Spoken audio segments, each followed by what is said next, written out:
સમાન નર્મદા ડેમનું જળસ્તર વધ્યું 132 મીટરને પાર જળ સપાટી. નર્મદા ડેમની સપાટી સિઝનમાં પ્રથમવાર 132 મીટરને પાર પહોંચી છે.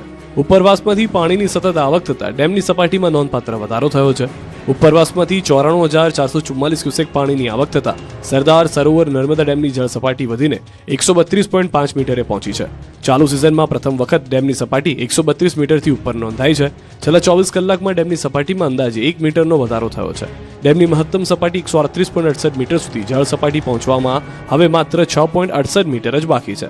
ડેમમાં પાણીનો જથ્થો વધતા સરદાર સરોવર ડેમ અંદાજે 75% ભરાયો છે. ઉપરવાસમાં સારો વરસાદ ચાલુ રહેતા આગામી દિવસોમાં પણ ડેમની સપાટી વધુ વધે તેવી શક્યતા છે. કુદરતના બે અનોખા નજારાએ લોકોને વિચારતા કર્યા. મોરબીમાં તો કૂવામાં પાણી ડોલવા લાગ્યું.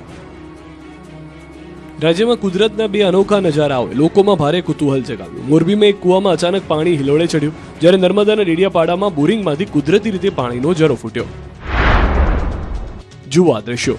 પાણી ડોલી રહ્યું છે અને રીતસરનું હિલોળે ચડ્યું છે. દ્રશ્યો ભયાનક લાગી રહ્યા છે, ડરાવી રહ્યા છે અને કુતૂહલ પણ જગાવી રહ્યા છે.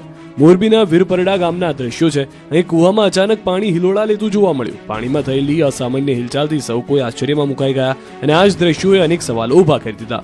મોટી સંખ્યામાં સ્થાનિક લોકો કૂવા પાસે પહોંચ્યા અને ઘટનાને નિહાળી. કેટલાક લોકોએ સમગ્ર ઘટનાનો વિડીયો પોતાના મોબાઈલમાં કેદ કર્યો, જે બાદમાં સોશિયલ મીડિયામાં વાયરલ થયો.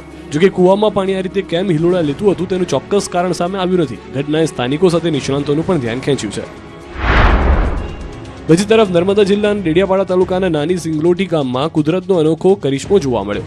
ગામમાં કરાયેલા બોરિંગમાંથી અચાનક કુદરતી રીતે પાણીનો ઝરો ફૂટ્યો. સતત દબાણ સાથે સ્વચ્છ પાણી બહાર આવતું રહ્યું. આ દ્રશ્યો જોવા આસપાસના ગામોમાંથી મોટી સંખ્યામાં લોકો ઉમટી પડ્યા. સ્થાનિકો માટે બોરિંગમાંથી ફૂટેલો ઝરો આકર્ષણનું કેન્દ્ર બન્યો. કુદરતી ઝરાના વિડીયો પણ સોશિયલ મીડિયામાં વાયરલ થયા છે.